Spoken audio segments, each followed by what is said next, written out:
So hello everyone, welcome to our channel Vaishnav Adhikari always educational. आज हम बात करेंगे मेजर्स ऑफ डिस्पर्शन के बारे में, लेकिन उससे पहले हम थोड़ा सा देख लेते हैं कि सिलेबस में क्या क्या रहेगा आपका। ठीक है, सिलेबस में अगर आप देखोगे तो यहाँ पे सिलेबस आपका सेमेस्टर 2 की बात करेंगे तो मेजर्स ऑफ डिस्पर्शन फर्स्ट जो है मेजर्स ऑफ डिस्पर्शन, उसके बाद आपका मेजर्स ऑफ स्क्यूनेस एंड कार्टोसिस, फिर रैंडम एक्सपेरिमेंट आ जाएगा थोड़ा सा, उसके बारे में डिस्कशन होगा। डिफरेंस डेफिनेशन ऑफ प्रोबेबिलिटी, मतलब प्रोबेबिलिटी के ऊपर डिस्कशन, बेसिक जो भी है क्लासिकल प्रोबेबिलिटी के ऊपर हम डिस्कशन करेंगे। और बेस थियरम भी है, और theorem of total probability, conditional probability, ये सब पहले भी था, लेकिन अभी थोड़ा सा बोन फेरोनेस इनइक्वालिटी और बुलिस। ठीक है, बोन फेरोनेस इनइक्वालिटी और आपका जो भी बुलिस थ्योरम या बुल्स थ्योरम भी बोलते हैं बहुत लोग, तो बुल्स इनइक्वालिटी। ठीक है, bulls inequality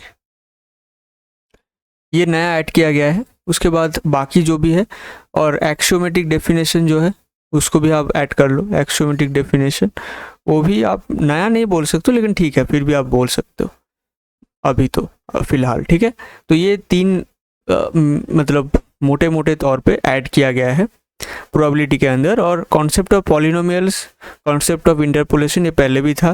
Newton's forward and backward interpolation, उसके सिर्फ फॉर्मूला या उसके फॉर्मूला को यूज़ करके क्वेश्चंस वगैरह आएगा, लेकिन डेरिवेशन नहीं आएगा। पॉपुलेशन स्टैटिस्टिक्स पहले भी था, अभी भी है। तो ये मोटे मोटे तौर पे पहले भी था, इस बार भी है। ठीक है, इस बार मैं यूट्यूब में रेगुलर कंटेंट देने वाला हूँ इसके ऊपर, तो जो देखने चाहते हैं उसको वीडियो को लाइक करके और चैनल को सब्सक्राइब करके रखना, आपको मिल जाएगा। ठीक है, कंटेंट। और ये पूरा डिटेल हम क्या करेंगे, डिस्कशन करेंगे, बेसिक से एडवांस तक जाएंगे। एडवांस मतलब क्वेश्चंस तक, जो भी क्वेश्चंस पॉसिबल है उसके बारे में हम डिस्कशन करेंगे। तो ज़्यादातर डिस्कशन आपको जो मतलब ऑप्टिमम लेवल पे यहाँ पे भी मिल जाएगा। ठीक है, यूट्यूब में ही। तो अब इसको देखो, डिफरेंस डिस्पर्शन जो है वो क्या है, उसको हम अगर एक वर्ड में डिफाइन करना चाहते हैं तो उसके बारे में हम सिर्फ एक ही वर्ड बोल सकते हैं जो काफ़ी है, वो है स्कैटरनेस या वेरिएबिलिटी। डिस्पर्शन मतलब क्या है, मान लो आप एक भीड़ में चल रहे हो, बहुत लोग एक साथ, और आप डिस्पर्स हो रहे हो, तो इसका मतलब क्या है। ठीक है, मान लो एक साथ थे, ठीक है, ऐसे बहुत सारे लोग एक साथ थे, उसके बाद आप डिस्पर्स हो रहे हो, ऐसे डिस्पर्स हो रहे हो, तो इसका मतलब क्या है। इसका मतलब डिस्पर्स होने का मतलब है कि स्कैटर होना। ठीक है, तो ये स्कैटर वर्ड हम स्कैटर वर्ड ज़्यादा फेमिलियर है हम लोगों के पास, तो इसलिए इस वर्ड के थ्रू हम और अच्छे से समझ सकते हैं व्हाट इज़ डिस्पर्सन। डिस्पर्सन एक ही चीज़ है कि स्कैटर हो जाना। ठीक है, डेटा जो भी है आपका, क्योंकि हम डेटा लेके काम करते हैं स्टैटिस्टिक्स में, तो डेटा के अंदर अगर आप डेटा के अंदर देखोगे तो स्कैटर हो जाना, वो जो भी डेटा है ना वो स्कैटर हो जाएगा, तो आपका डिस्पर्स हो जाएगा चीज़। अब ये स्कैटर कैसे होगा, देखो कोई भी डेटा है जो है वो फील्ड से लिया, ऑन फील्ड डेटा होता है। कोई भी मान लो आपका एक पैडी फील्ड में पैडी का जो भी प्रोडक्शन है उसके ऊपर डेटा, ठीक है, क्वांटिटी के ऊपर, वो भी मान लो ईयर बेसिस पे हो रहा है। ठीक है, तो उसके ऊपर, या मंथली बेसिस पे या सीजन्स बेसिस पे, तो ये एक मतलब एक स्मॉल एग्जांपल में दिया, लेकिन ऐसा ही डेटा आपके सामने अगर तैयार होता है, मान लो एक रोड के अंदर इतना ट्रैफिक है, ठीक है, मान लो पर्टिकुलर एक व्हीकल, मान लो जो 4 व्हीलर है, ठीक है, छोटा मतलब प्राइवेट 4 व्हीलर जो होता है, वो कितना जा रहा है पर डे में, या उसके अंदर कोई चेंज हो रहा है, या पर डे छोड़ दो, मान लो पर मतलब सुबह कितना जा रहा है और रात में कितना जा रहा है। ठीक है, मॉर्निंग पे और रात में, तो ये जो डिफरेंस है, या ये डेटा सिर्फ ओवरऑल मतलब ऊपर ऊपर देखने पे बहुत ज़्यादा अच्छे से हम एस्टिमेट कर सकते हैं या सोच सकते हैं कि ये कैसा हो सकता है, लेकिन ये भी चेंज हो रहा है ईयर बेसिस पे। ठीक है, पॉपुलेशन भी इंक्रीज हो रहा है, तो उसी बेसिस पे चेंज तो हो ही रहा है। तो इसका मतलब डेटा भी, उसके अंदर जो मेजरमेंट है, जब हम सेंट्रल टेंडेंसी पढ़े थे वहाँ पे हम देखे थे कि मीन और मीडियन, ये भी क्या हो रहा है, ये भी चेंज हो रहा है। ठीक है, ये भी चेंज हो रहा है। किसके ऊपर चेंज हो रहा है? एक लार्ज वैल्यू ले लो, मीन चेंज हो जाएगा। लार्ज वैल्यू के लिए मीन बहुत अच्छे से डिफाइन आप नहीं कर सकते हो। मान लो ऐसा 1 से 10 के रेंज पे बहुत सारा डेटा है, मान लो 9 डेटा है, और एक डेटा अगर 100 आ जाएगा ना, तो मीन बहुत अच्छे से अफेक्ट हो जाता है। तो इसलिए ये जो भी है ना मेजरमेंट, ये बहुत जल्दी अफेक्ट हो सकता है 1-2 वैल्यू के लिए भी। तो इसलिए इसका स्कैटरनेस देखना भी ज़रूरी है, मतलब कितना दूर तक ये डेविएट हो सकता है, कितना दूर तक इसका वैल्यू आ सकता है। तो यही डिफाइन करता है, अच्छे से डिफाइन करता है कुछ मेजरमेंट्स, जैसे हम बाद में पढ़ेंगे। स्टैंडर्ड डेविएशन, वेरिएंस, वही सेम चीज़ है। मीन डेविएशन अच्छा, सबसे अच्छा माना जाता है स्टैंडर्ड डेविएशन। तो जो भी है मेजरमेंट के बारे में हम डिस्कशन करेंगे, लेकिन बेसिक जो समझना है अभी यहाँ से वो है कि स्कैटर कितना हो रहा है, वेरिएबिलिटी या स्कैटरनेस या स्कैटरनेस और स्कैटर टेंडेंसी टू स्कैटर। तो ये जो भी है ना बात, ये बहुत ज़्यादा फेमिलियर आपके सामने होना चाहिए, क्लियर होना चाहिए कि हाँ स्कैटर हो रहा है, मतलब थोड़ा सा मतलब फैल रहा है चीज़ें। अब फैलेगा तो क्या होगा? मेजरमेंट का चेंज होगा। कौन सा मेजरमेंट? ये सब मेजरमेंट जो हम पढ़ने वाले हैं, ठीक है। अब मेजरमेंट के अंदर आ जाते हैं कि क्या क्या इसके अंदर मेजरमेंट होता है। 4 मेजरमेंट यहाँ पे लिख के रखा हूँ, range, mean deviation, standard deviation और क्वार्टाइल डेविएशन। जो पहले थोड़ा सा पढ़ चुके हैं वो बोलेगा कि यहाँ पे वेरिएंस नहीं दिख रहा है, लेकिन देखो वेरिएंस स्टैंडर्ड डेविएशन के साथ बहुत अच्छे से रिलेट करता है, ठीक है। तो इसलिए हम स्टैंडर्ड डेविएशन के ऊपर ही डिस्कशन करेंगे, तो वेरिएंस का यहाँ पे नहीं लिखे। तो ये आ गया आपका। और डेविएशन मतलब भी आपका क्लियर होना चाहिए, व्हाट इज डेविएशन, क्योंकि ये डेविएशन बहुत बार आएगा आपके क्वेश्चंस के अंदर आएगा, और आपको मेजरमेंट का टर्म्स में भी दिखने को मिल रहा है कि डेविएशन बहुत ज़्यादा यूज़ हो रहा है। डेविएशन मतलब होता है डिफरेंस, ठीक है। सिंपली अगर हम एल्जेब्राइक डिफरेंस करें, एल्जेब्राइक सब्ट्रैक्शन करें, तो वही आपका डिफरेंस या डेविएशन कहलाएगा। और ये जो डिफरेंस या डेविएशन है, इसका साइन भी ध्यान रखना चाहिए, क्योंकि डेटा साइन के ऊपर भी डिपेंड करता है। मान लो एक डेटा में माइनस आ रहा है, -4, और एक में +4 आ रहा है डेविएशन करने के बाद, तो 2 अलग अलग डेटा है। तो इसको भी आपको ध्यान रखना है, ठीक है।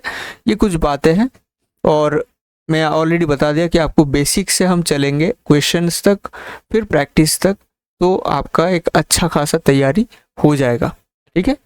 और अगर आपका बुक है, क्या कौन सा बुक खरीदना है, पहले वीडियो आपको मिल चुका है, आप देख सकते हो, आई बटन पे भी मिल जाएगा, आपको दिख रहा होगा राइट साइड पे। तो उस बुक में, अगर उस बुक का आपका हार्ड कॉपी उसको खरीदे हो उससे, और उससे अगर आप पढ़ रहे हो, तो ये आप हाईलाइट कर सकते हो। फर्स्ट चीज़ है ये है कि in order to get proper idea about the overall nature of a given set of values, overall nature के ऊपर बातचीत होगा, ठीक है। मतलब ऐसा नहीं कि एक पर्टिकुलर डेटा के ऊपर, नहीं, सेट ऑफ वैल्यूज़ के ऊपर हम डिस्कशन करेंगे। सेट ऑफ वैल्यूज़ को अच्छे से हम देखेंगे कि उसका चेंज कैसा, उसको हम एनालाइज करेंगे, ठीक है। उसके बाद आता है कि the feature of a frequency distribution which represent the variability of the given values or reflects how scattered the values are, it is called dispersion। वही सेम चीज रिपीट होगा, सेम वर्ड, वेरिएबिलिटी, स्कैटरनेस, यही आपका डिस्कशन में दिखेगा ज़्यादातर। और जो स्कैटर होता है, वो स्कैटरनेस हम डिफाइन करने के लिए कुछ मेजरमेंट लेते, जो मैं ऑलरेडी यहाँ पे लिख के रखा हूँ, 4 मेजरमेंट यहाँ पे आप हाईलाइट कर सकते हो बुक के अंदर। अब हम चलेंगे रेंज के ऊपर।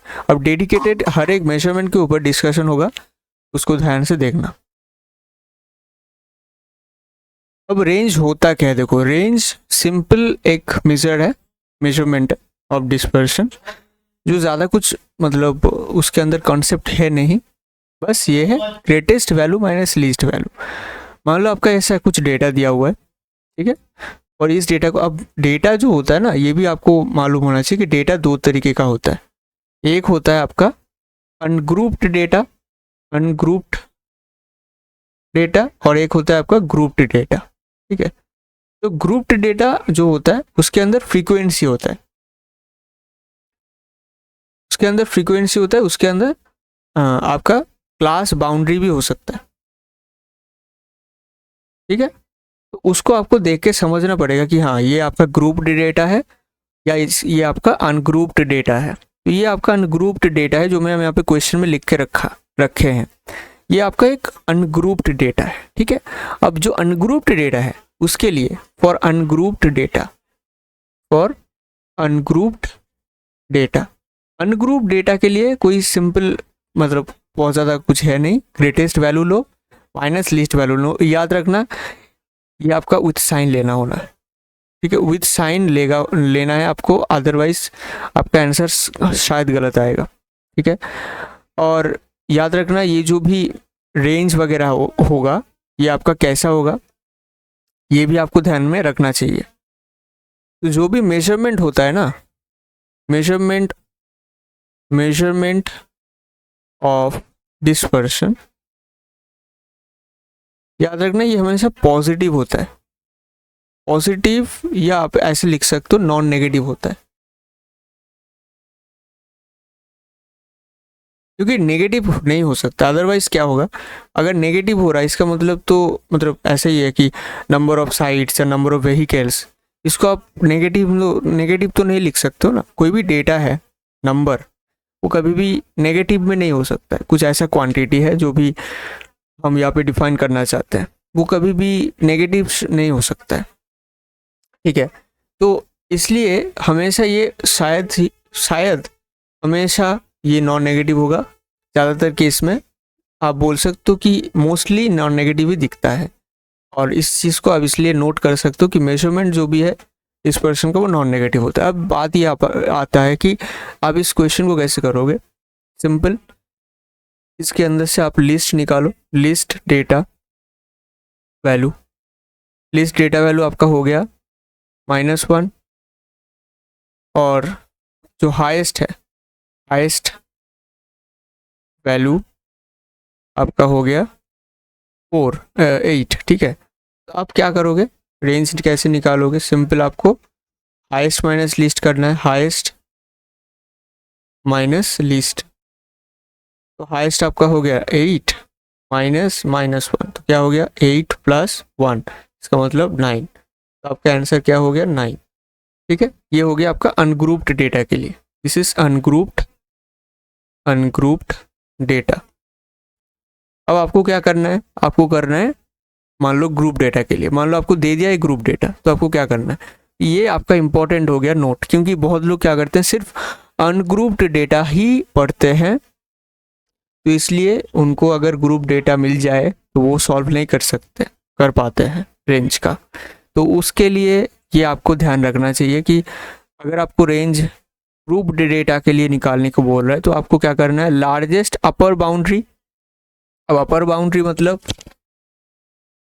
तो अपर बाउंड्री मतलब क्या होता है, मान लो ऐसा दिया हुआ है ग्रुप डेटा, ठीक है, ये आप नोट कर सकते हो, स्क्रीनशॉट ले सकते हो, ले लिए हो, बहुत बढ़िया। अब यहाँ पे मान लो आपका एक ग्रुप डेटा है, कैसा होता है ग्रुप डेटा, देखने में कैसा होता है मैं आपको दिखा देता हूँ। ग्रुप डेटा ऐसा दिखता है, मान लो इधर आपका क्लास बाउंड्री होगा, क्लास बाउंड्री मान लो है, इधर आपका फ्रीक्वेंसी होगा, ठीक है, और इधर आपका और कुछ होता नहीं है, ज़्यादातर केस में ऐसा ही होता है। तो आपका ऐसा कुछ होगा, और आपको ग्रुप डेटा अगर आपको बनाना है तो कैसे होता है, वो कैसे देखने को होता है वो मैं आपको दिखा देता हूँ। क्लास बाउंड्री मतलब इसका एक ऐसा होता है, मान लो 0 to 10, 10 to 20, 20 to 30, ठीक है, ऐसा कुछ होता है। और इधर आपका कुछ होगा, मान लो 1, 6, 3, ऐसा, ठीक है, ऐसा कुछ होगा, मैं डॉट डॉट डॉट दे देता हूँ।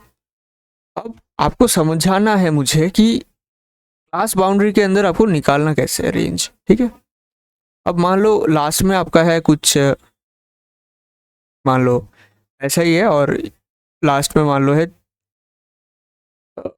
70 to 80, ठीक है, 70 to 80, तो ऐसा एक डेटा है, मान लो यही आपका डेटा है, इसके बावजूद आपका कुछ नहीं है, ठीक है, क्लास बाउंड्री के अंदर, तो आपको निकालना कैसे, 0 है आपका, मतलब 0 से स्टार्ट हो रहा है और 80 तक जा रहा है, सिंपल आपको अगर देखोगे आप तो ये आपका एक क्लास बाउंड्री है, क्लास बाउंड्री, लेकिन इस क्लास बाउंड्री के अंदर आपको यही जानना चाहिए कि ये ज़ीरो क्या है। इसको बोलते हैं लोअर बाउंड्री, इसको बोलते हैं लोअर बाउंड्री, और इसको बोलते हैं अपर बाउंड्री। अब ये जो क्लास बाउंड्री है ये तो बहुत सारा है, ठीक है। 30 से यहाँ पे 30 से 40 तक होगा, फिर 40 से 50 तक होगा, फिर 50 से 60 तक होगा, फिर 60 से 70 तक होगा, 70 से 80, मतलब 1 2 3 4 5 6 7 8, 8 क्लास बाउंड्रीज है।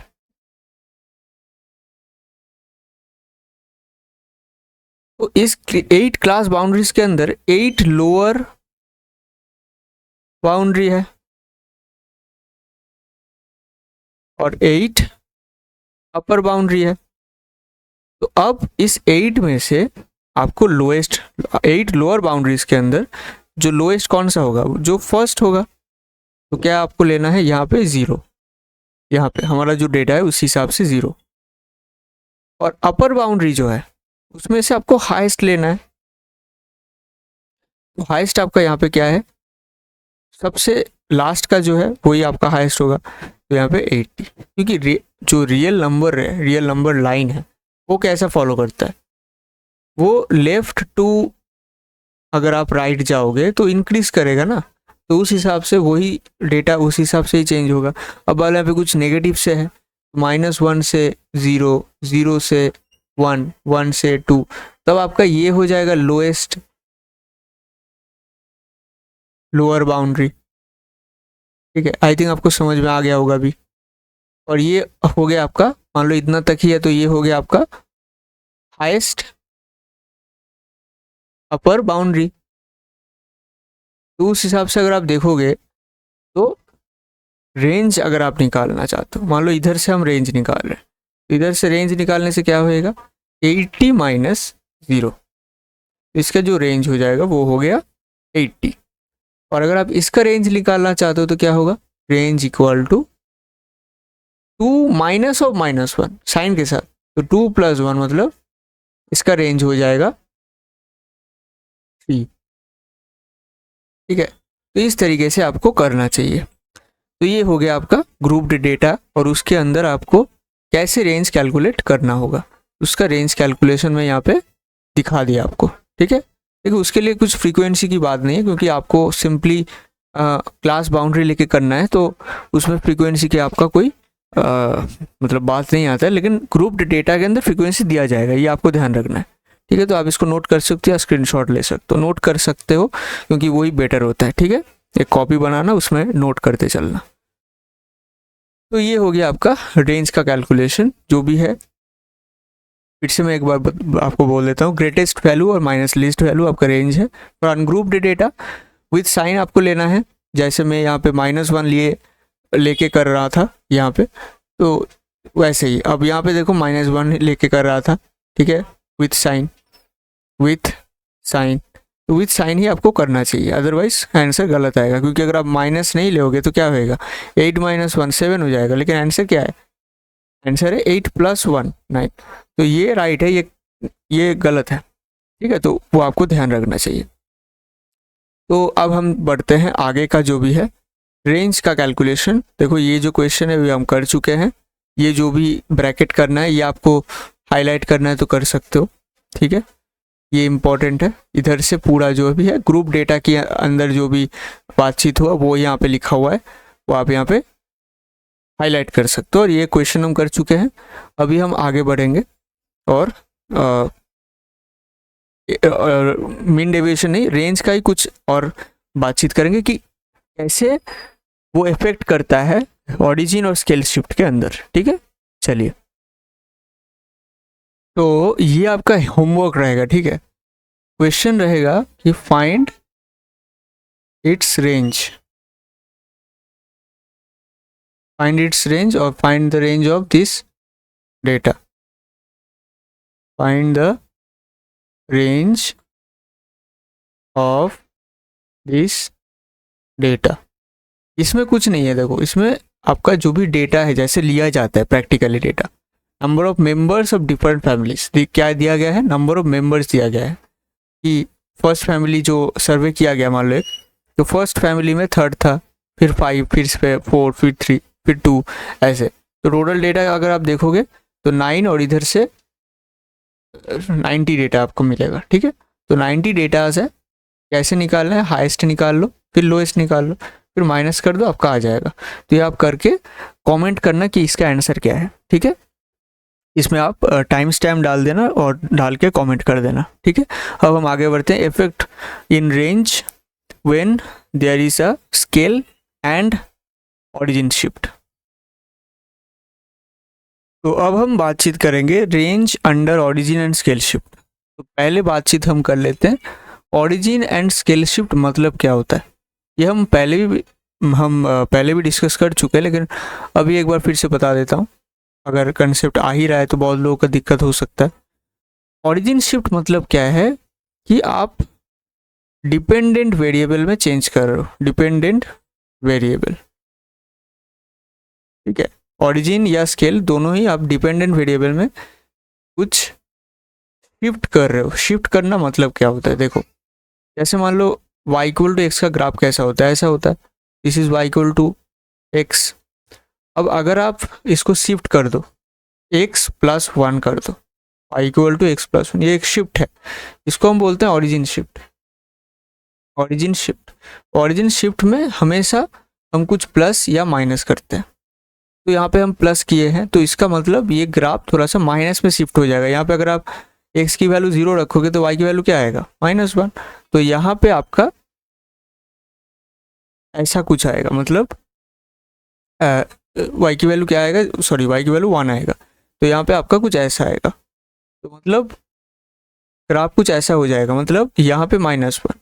तो देखो x का वैल्यू में +1 रखने पे जो ग्राफ है पूरा, ठीक है, ये ग्राफ ऐसा चल रहा था, ये ग्राफ थोड़ा सा शिफ्ट हो गया। कितना शिफ्ट हुआ, एग्जैक्टली 1 ही शिफ्ट हुआ है, लेकिन -x एक्सिस में शिफ्ट हुआ है, ठीक है। लेकिन ग्राफ वही है, y इक्वल टू एक्स ही है ये, लेकिन शिफ्ट हो गया है। तो इसको हम x प्लस 1 ही लिखेंगे, लेकिन y इक्वल टू एक्स ही है, जस्ट माइनस पे शिफ्ट हो गया है। तो आप इसको बोल सकते हो ऑरिजिन शिफ्ट। अब ऑरिजिन शिफ्ट वर्ड क्यों यूज किया जाता है, क्योंकि देखो यहाँ पे ऑरिजिन क्या था, ये था, दिस इज ऑरिजिन, हम इस ओ को ही तो ऑरिजिन बोलते हैं। लेकिन यहाँ पे ऑरिजिन क्या हो गया, ये हो गया, दिस इज ऑरिजिन, यहाँ पे ऑरिजिन हो गया ये। तो यहाँ पे ऑरिजिन आपका -1 हो गया। ऑरिजिन अभी नया ऑरिजिन जो है, न्यू ऑरिजिन ये आपका हो गया -1। तो यही जो शिफ्ट हुआ है इसको ही हम बोलते हैं। तो मतलब क्या शिफ्ट हुआ, ऑरिजिन है तो शिफ्ट हुआ, तो ऑरिजिन शिफ्ट ही हुआ है यहाँ पे, इसलिए इसको ऑरिजिन शिफ्ट बोलते हैं। और अब बातचीत कर लेते हैं स्केल शिफ्ट की। स्केल शिफ्ट क्या है, स्केल शिफ्ट मतलब y एक्सिस पे ऊपर या नीचे होगा। मतलब मान लो y इक्वल टू एक्स ही ले लेते हैं, सेम ग्राफ y, मान लो ये y इक्वल टू एक्स है, this is y equal to X, 0 से पास कर रहा है x इक्वल टू 0 पे। अब अगर हम y इक्वल टू 2x निकालना चाहते तो क्या होगा, हम क्या किए यहाँ पे 2 × x, मतलब डिपेंडेंट वेरिएबल पे कुछ मल्टीप्लाई या डिवाइड कर सकते हैं। तो अगर करते हैं तो उसको ही हम बोलते हैं स्केल शिफ्ट। और इससे क्या होता है, ग्राफ में क्या फर्क पड़ता है, ग्राफ ऊपर शिफ्ट हो जाएगा, क्योंकि 2 क्या था, +2 था, तो मतलब प्लस y एक्सिस पे। यहाँ पे सेम होता है, यहाँ पे भी प्लस है और चेंज भी होगा प्लस y एक्सिस पे। मान लो ये 2 है, तो ये जस्ट ग्राफ क्या होगा, y एक्सिस पे शिफ्ट हो जाएगा। तो x इक्वल टू 0 पे y का वैल्यू 0 ही रहेगा, लेकिन शिफ्ट हो गया ये ग्राफ। तो इसका मतलब अभी 0 से नहीं जाएगा, अभी कहाँ से जाएगा, यहाँ से ऐसा जाएगा, ठीक है। एक पॉइंट आएगा जहाँ पे y की वैल्यू 0 होगा, वो कौन सा पॉइंट होगा, y की वैल्यू 0 होगा क्या, नहीं, y की वैल्यू शायद 0, एक मिनट देखने दो, y की वैल्यू 0 कब होगा, जब x की वैल्यू 0 है। तो मतलब ये एक्चुअली ऐसा नहीं होएगा, तो ये ग्राफ थोड़ा सा स्टीपर हो जाएगा, ठीक है। पास तो 0 से ही करेगा, x इक्वल टू 0 पे 0 ही है, पास 0 से ही करेगा, लेकिन ये स्टीपर हो गया। ये जो स्लोप हो गया यहाँ पे, ये स्लोप हो गया 2 का, ठीक है, मतलब tan थीटा यहाँ पे 2 हो गया, और यहाँ पे tan थीटा क्या था, यहाँ पे tan थीटा था 1। तो ये जो ग्राफ में एक स्टिफनेस आ गया, ये हो गया स्केल चेंज। ये आपका स्केल चेंज होता है। जैसे y equal to mod x ले लो, तो y equal to mod x कुछ ऐसा होता है, ठीक है। y equal to mod x, जब भी आप इसका स्केल जब भी इसका आप स्केल शिफ्ट करोगे, मान लो y equal to 2 into mod x, तो उसमें क्या होगा, ये जो ग्राफ है ना, ये थोड़ा सा स्टीपर हो जाएगा, ऐसा कुछ स्टीपर हो जाएगा, क्योंकि तब x की वैल्यू 0 पे y की वैल्यू 0 ही देगा, लेकिन x की वैल्यू 1 पे इसका वैल्यू y की वैल्यू हो जाएगा 2, तो ये ग्राफ स्टीपर हो जाएगा, ठीक है। तो यहाँ पे हम ऐसे लिख सकते हैं कि यहाँ पे हम लिख सकते हैं, तो यहाँ पे हम क्या लिख सकते हैं, ये थोड़ा सा कट हो गया था, 1 मिनट। हाँ, तो यहाँ पे क्या बोला कि ये ग्राफ जो था ये थोड़ा सा स्टीपर हो गया था, मतलब यहाँ पे tan थीटा की वैल्यू 2 हो गया, और यहाँ पे tan थीटा क्या था, 1 था, ठीक है।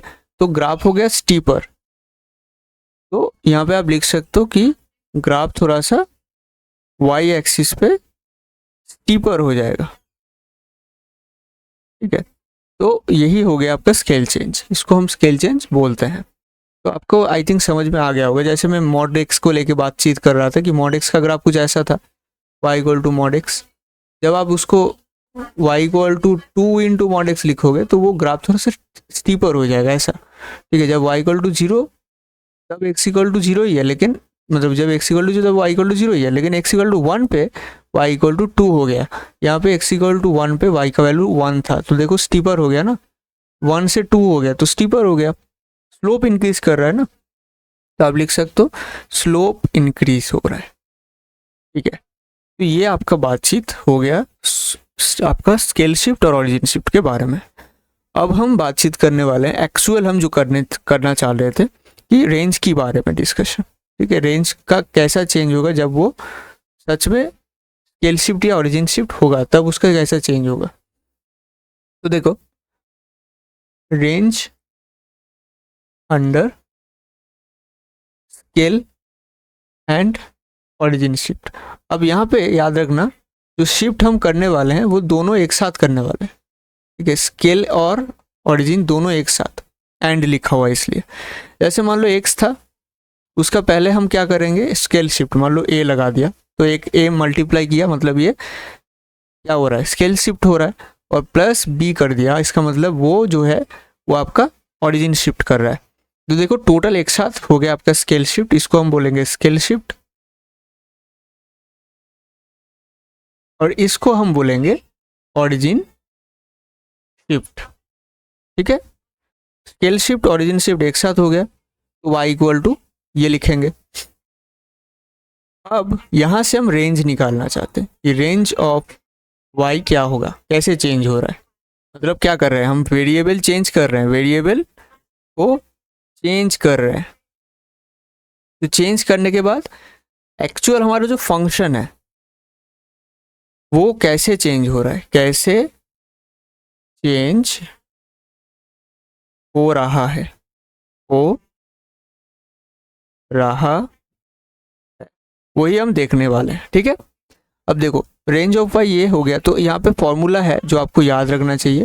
फॉर्मूला मैं पहले लिखा देता हूँ, फिर इसका डेरिवेशन देखने वाले हैं। फॉर्मूला है range of Y equal to mod B into range of X. मतलब एक आपका जो स्केल शिफ्ट हुआ था, जिस वेरिएबल के, जिस कांस्टेंट के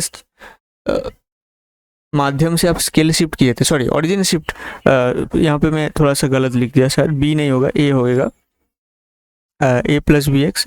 हाँ, तो यहाँ पे हम इसको ए लिखेंगे, मतलब जो स्केल शिफ्ट किए थे, यहाँ पे हम कौन सा वेरिएबल यूज़ किए थे स्केल शिफ्ट के लिए, ए यूज़ किए थे, तो हम यहाँ पे ए लिखेंगे। तो मतलब स्केल शिफ्ट करने वाला जो कांस्टेंट, उसका मॉड लेंगे, उसके साथ प्रीवियस रेंज को अगर हम मल्टीप्लाई कर दें तो हमें नया वाला वेरिएबल का रेंज मिल जाएगा, ठीक है। फिर से रिपीट कर रहा हूँ, y equal to A x plus B है, इसका मतलब x के साथ स्केल शिफ्ट किया गया है a के माध्यम से, a कांस्टेंट के माध्यम से, a b ये सब कांस्टेंट है, याद रखना, ठीक है, ये वेरिएबल नहीं है।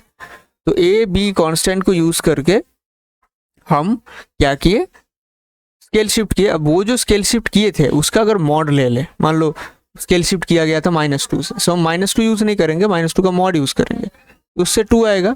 तो 2 को अगर हम मल्टीप्लाई करें प्रीवियस वेरिएबल जो था हमारा x, उसको अगर मल्टीप्लाई करें दोनों को, ये वाला और ये वाला, तब दोनों को मल्टीप्लाई करने से जो मिलेगा रेंज ऑफ y भी सेम है।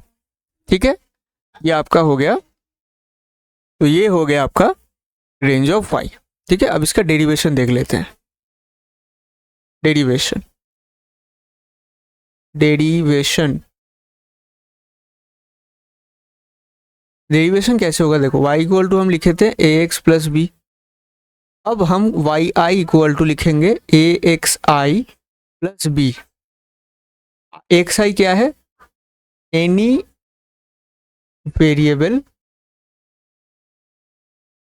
Where i equal to 1 to n।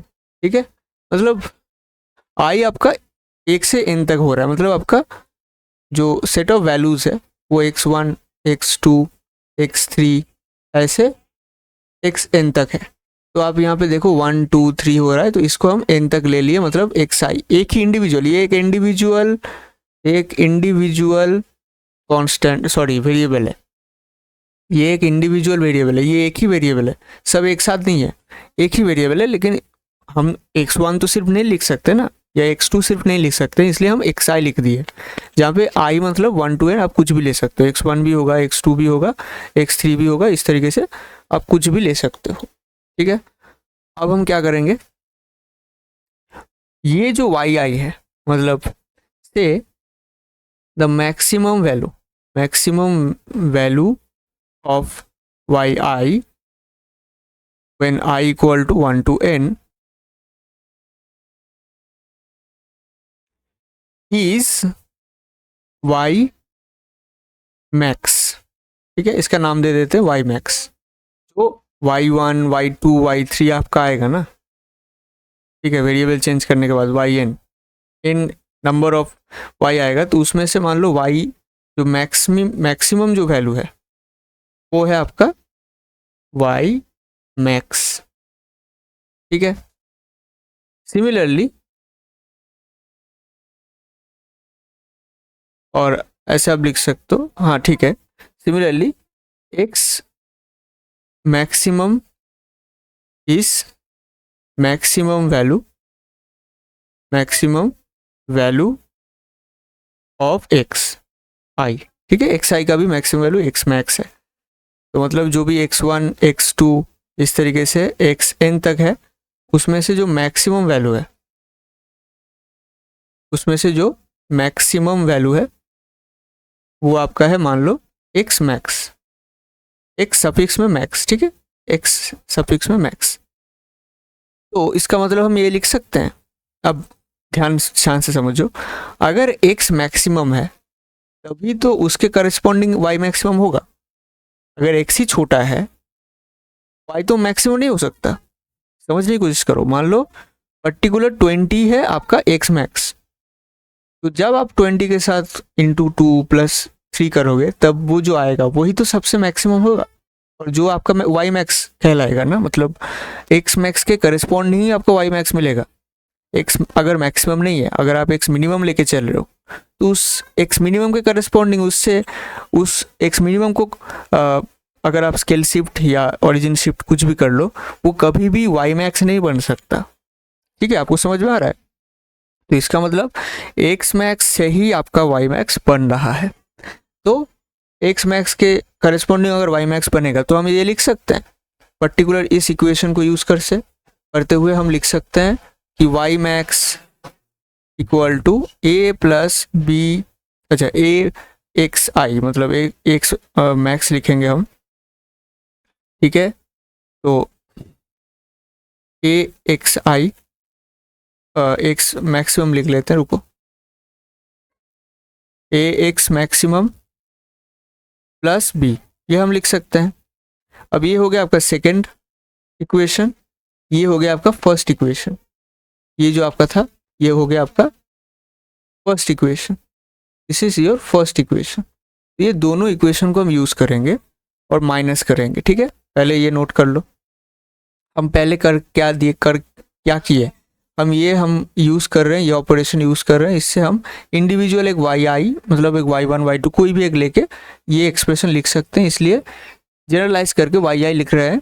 उसके बाद मैक्सिमम वैल्यू के जो x के अंदर जो मैक्सिमम वैल्यू है उसको हम x मैक्स बोल दिया और उसके करस्पॉन्डिंग y मैक्स मिला, और उससे हम ये लिख सकते हैं कि x मैक्स के करस्पॉन्डिंग ही y मैक्स इसलिए मिलेगा क्योंकि एक्स मैक्स को यूज़ करके उसका ही स्केल शिफ्ट और ऑरिजिन शिफ्ट करके वाई मैक्स मिल रहा है। इसका मतलब एक्स मैक्स के थ्रू ही हमें वाई मैक्स मिलेगा, इसलिए हम उस एक्सप्रेशन को, ये एक नंबर वाला एक्सप्रेशन को यूज़ करते हुए हम ये लिख सकते हैं Y max equal to A x max plus B.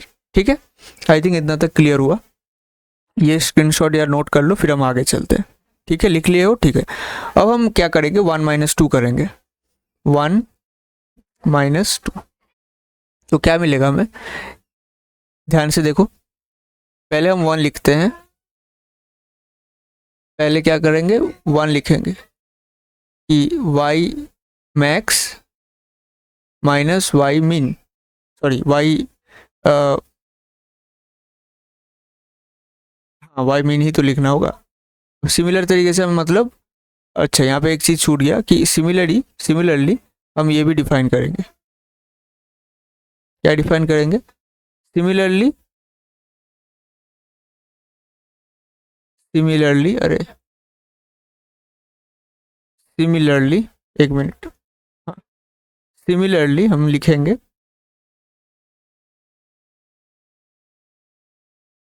Similarly हम क्या लिख सकते हैं, Y mean equal to A x mean plus B. इसको हम एक नंबर देते हैं, ठीक है, ये नहीं, ये गलत है, ये मतलब ये इसको हम एक नंबर नहीं देंगे, इसको मान लो स्टार दे दिए, कुछ भी दे सकते हो, इसको हम यूज़ नहीं करेंगे। हम जिसको यूज़ करने वाले हैं, हम किसको यूज़ करने वाले हैं, हम इसको यूज़ करने वाले हैं 1। अब इसको मान लो 2 दे दो और इसको 1 दे दो, ठीक है, रुको 1 मिनट, हाँ इसको 1 दे दो, मैक्सिमम वाला जो इक्वेशन बना उसको 1 दे दो और मिनिमम वाला को 2 दे दो, ठीक है। अब इसको 1 माइनस 2 करो तो क्या आएगा आपका, क्या चेंज हुआ? कुछ चेंज नहीं हुआ, जस्ट यहाँ पे जो 1 लिखे थे इसको हम काट रहे हैं अभी, इसको नहीं 1 लेना है, इसको 1 नहीं लेना है, ठीक है। 1 किसको लेना है? 1 मैक्सिमम वाला जो इक्वेशन है उसको 1 लेना है और मिनिमम को 2 लेना है। लिख लिए हो, करेक्शन कर लिए हो, चलो अब 1 माइनस 2 करेंगे तो क्या मिलेगा, 1 माइनस 2 करने से Y max minus Y mean equal to क्या बनेगा, पहले वाई मैक्स क्या था, ध्यान से देखो, वाई मैक्स क्या था, ए एक्स मैक्स, तो ए एक्स मैक्स प्लस बी, ये आपका वाई मैक्स था, वाई मैक्स के करस्पॉन्डिंग ये था, और माइनस वाई मीन, तो इसमें क्या होगा, ए एक्स मीन प्लस बी लिख सकते हैं। चलो अब इसको हम तोड़ेंगे तो y x max plus B minus ए x max sorry mean minus b, ठीक है, ये माइनस यहाँ से जाएगा तो प्लस माइनस में माइनस होएगा, ठीक है। तो क्या होगा, ए एक्स मैक्स माइनस ए एक्स मीन, यहाँ से क्या कॉमन जाता है, ए, क्या लिखेंगे, A max minus X mean, मतलब X max minus X mean, और यहाँ से हम क्या लिखेंगे, देखो plus B minus B cut जाएगा तो कुछ लिखने की है ही नहीं, ठीक है, Y max minus Y mean. अब याद रखना ये ए को हमें मॉड लेना पड़ेगा, क्यों? क्योंकि ए तो नेगेटिव भी हो सकता है ना, तो अगर ए नेगेटिव है तो मॉड ए के लिए वो पॉजिटिव बन जाएगा, और पॉजिटिव करना जरूरी इसलिए है क्योंकि हम जो निकालने वाले हैं वो क्या है, range of Y, Y max minus Y mean ही तो रेंज ऑफ वाई है, और ये हमेशा नॉन नेगेटिव होगा, इसलिए हमें ये मॉड लगाना जरूरी है। अदरवाइज यहाँ से एक नेगेटिव आएगा तो ये पूरा क्वांटिटी नेगेटिव हो जाएगा, और ये पूरा क्वांटिटी अगर नेगेटिव बन जाए तो रेंज ऑफ वाई इसके साथ इक्वेट करने से रेंज ऑफ वाई भी नेगेटिव हो जाएगा, तो वो हम नहीं चाहते हैं, इसलिए हम क्या कर रहे हैं, यहाँ पे मॉड ए में मॉड लगा रहे हैं, ठीक है। तो ये चीज़ आपको ध्यान रखना पड़ेगा, अदरवाइज प्रॉब्लम हो सकता है। तो ये थोड़ा सा गंदा हो गया तो इसको थोड़ा सा अच्छा कर देते हैं, लिखना वही है, मॉड ए लिखना है, ठीक है। क्या लिखना है, मॉड ए into x max minus x min. तो मॉड ए, अब एक्स मैक्स माइनस एक्स मिन मतलब क्या है, range of x, range of x. तो देखो जो हम निकालना चाहते वो निकल गया, जो हम निकालना चाहते थे वो हम निकल के ले आए हैं। ठीक है, this is the objective result, मतलब रिजल्ट जो है वो यही है, range of Y equal to mod A into range of X. जब वाई एक फंक्शन है जो ए एक्स प्लस बी है, मतलब एक्स का स्केल शिफ्ट किया गया है और बी का ओरिजिन शिफ्ट किया गया है, तब हम रेंज ऑफ वाई को ही रेंज ऑफ एक्स के साथ इक्वेट कर सकते हैं जब हम मॉड ए को एक मल्टीप्लाई करेंगे रेंज ऑफ एक्स के साथ। ठीक है, यही आपका रिलेशन कैसे आ रहा है। फिर से एक बार ये जो डेरिवेशन है इसको एक्सप्लेन करता हूँ, शायद बहुत लोग समझ नहीं पाए हैं। देखो डेरिवेशन यही है, y equal to X plus B, individual ले लेते हैं, इंडिविजुअल लेके Y I minus Y I equal to X I plus B लिख सकते हैं। अब मैक्सिमम वैल्यू के लिए ही, मतलब जब x मैक्सिमम होगा तभी y मैक्सिमम हो सकता है, सिमिलरली जब x मिनिमम होगा तभी y मिनिमम हो सकता है। तो जस्ट यही किए हैं कि दो इक्वेशन यहाँ से आया है, एक है आपका y max equal to X max plus B, और एक है आपका y min equal to X min plus B. बस अब इसको एक दो नंबर दिए हैं, इसको हम क्या दिए हैं, दो नंबर, इसको हम एक नंबर दे के 1 माइनस 2 किए हैं। तो क्या आया है हमारे सामने, Y max minus Y min equal to A x max plus B minus A X min plus B. जब इसको हम मल्टीप्लाई करते हैं तो इससे plus B minus B cut जाता है, तो हमारे पास आता है ए एक्स मैक्स। ठीक है, हमारे सामने क्या आता है, ए एक्स मैक्स माइनस ए एक्स मिन। तो हम यहाँ से ए कॉमन ले सकते हैं, ए कॉमन ले लिया और इसको मॉड दे के लिख रहे हैं क्योंकि ए की वैल्यू नेगेटिव भी हो सकता है और हमें नेगेटिव नहीं चाहिए, तो इसलिए मॉड ले लिया ताकि मॉड ए पॉजिटिव बन सके, और जस्ट कॉमन लेके एक्स माइनस एक्स मिन लिखते हैं। अब यही तो आपका रेंज ऑफ वाई है, मैक्सिमम माइनस मिनिमम, तो वही हो गया आपका range of Y equal to mod A into x max minus x min ही आपका रेंज ऑफ एक्स है, तो ये हो गया आपका रेंज ऑफ एक्स। तो इसलिए ये आपका कंडीशन बन गया है। ठीक है, दिस इज द रिजल्ट जो आपका बन रहा है। तो मतलब तो आपको कंक्लूजन जो आपको लिखना है कि range of any variable affects after or affects, you can write on लिख सकते हो, affects on scale shift but not on origin shift. This is very important. कुछ समझ में नहीं आया तो ये आपको नोट कर लेना चाहिए, अदरवाइज प्रॉब्लम होगा। कुछ समझ में नहीं आया कोई दिक्कत नहीं, वीडियो को दूसरी बार देखना, लेकिन उससे पहले ये चीज़ अच्छे से नोट कर लो।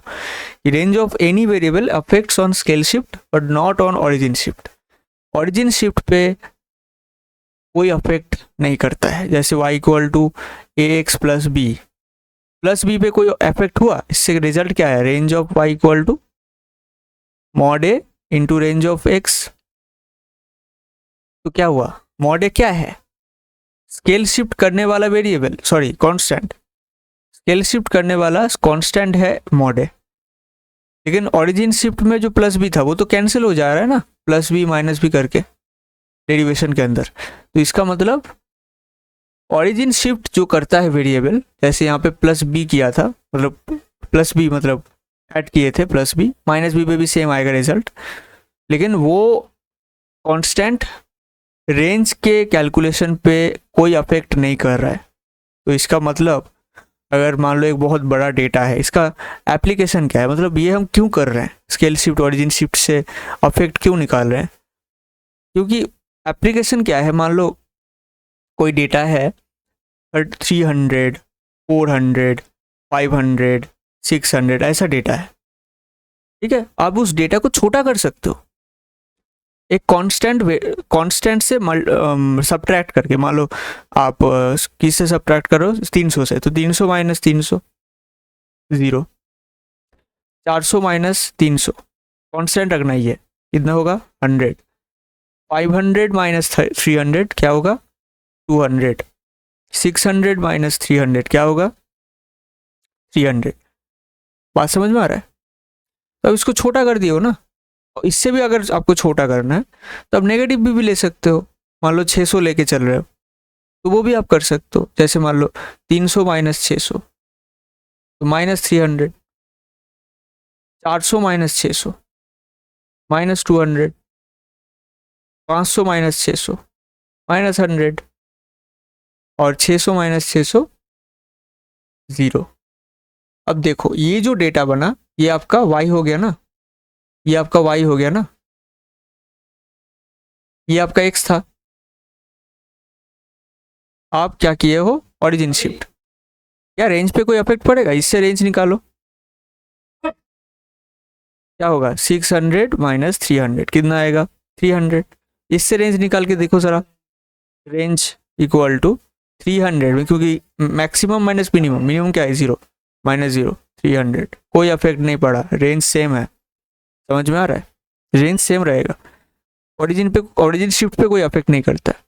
यहाँ पे अगर आप रेंज निकाल के देखो 0 आपका मैक्सिमम है, क्योंकि ये सब नेगेटिव में है, तो 0 माइनस विथ साइन माइनस 300 ये है मिनिमम, तो this is Y min and this is Y max here. करके देखो कितना आ रहा है 300। तो रेंज हमेशा सेम रहेगा जब भी आप ओरिजिन शिफ्ट कर रहे हो, सिर्फ और सिर्फ ओरिजिन शिफ्ट। अगर आप स्केल शिफ्ट भी कर रहे हो तो वो चेंज हो जाएगा।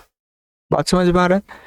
तो इस तरीके से हम अप्लाई कर सकते हैं ओरिजिन और स्केल शिफ्ट की जो रिजल्ट है। बात समझ में आ रहा है?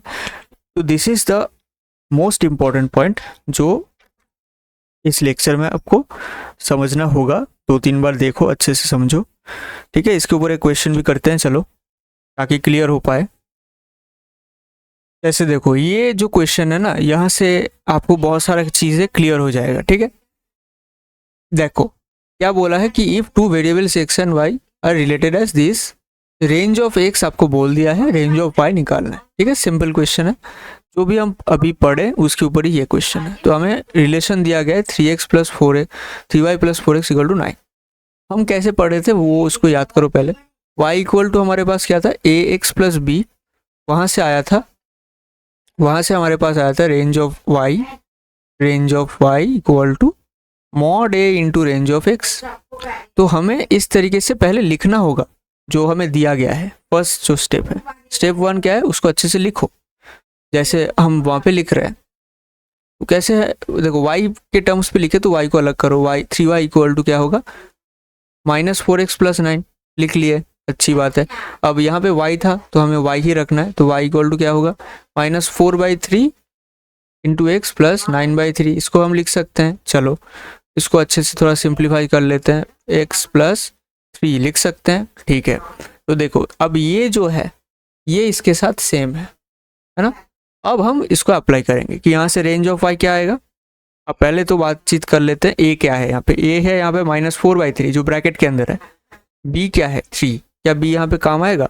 कोई काम नहीं है b का, सिर्फ a का काम है, क्योंकि रेंज ऑफ y सिर्फ वेरी करेगा स्केल शिफ्ट पे। तो स्केल शिफ्ट कौन सा कांस्टेंट से किया गया है माइनस 4/3, उसको लिख लो, उसका मॉड लेना मत भूलना, रेंज ऑफ x, ठीक है। तो यहाँ से रेंज ऑफ y क्या होगा, रेंज ऑफ y हो जाएगा 4/3, मॉड से बाहर आएगा तो प्लस हो जाएगा, और रेंज ऑफ x आपको बोल दिया गया 3, तो कट गया नहीं है, तो रेंज ऑफ y क्या हो गया, तो रेंज ऑफ y हो गया 4, तो आंसर क्या होगा 4। इस तरीके से आपको रेंज निकालना होगा, ठीक है। ये जो क्वेश्चन है ये हो सकता है 2 मार्क्स का दिया जाए, 2 मार्क्स का, तो इस तरीके से आपको सॉल्व करना होगा, 1 मार्क का भी दे सकता है, ठीक है। तो आज हम रेंज खत्म कर लिए, रेंज पूरा खत्म हो गया। नेक्स्ट डे हम डिस्कस करेंगे मीन डेविएशन हम डिस्कस करने वाले मीन डेविएशन। तो ज़रूर से इस वीडियो को शेयर करो अपने फ्रेंड सर्कल के अंदर, पूरा देखो, 2 बार देखो, 3 बार देखो, अच्छे से देखो, ताकि पूरा कंसेप्ट क्लियर हो पाए। इसके बाहर कुछ नहीं आएगा रेंज के, ठीक है। जो भी कंसेप्ट यहाँ पे क्लियर किया गया है उसको ही अच्छे से प्रैक्टिस करो, उसके ऊपर क्वेश्चन करो। एक्सरसाइज के अंदर क्वेश्चन है, एक मैं आपको यहाँ पे क्लास में भी क्वेश्चन दिया, उसको भी करके कमेंट करो आंसर क्या है, ठीक है। तो इस तरीके से आप प्रैक्टिस कर सकते हो, ठीक है। और ऐसा ही कंटेंट इस चैनल पे मिलता है, चैनल को सब्सक्राइब कर सकते हो, ठीक है। और मिलते हैं नेक्स्ट वीडियो के अंदर। चलो।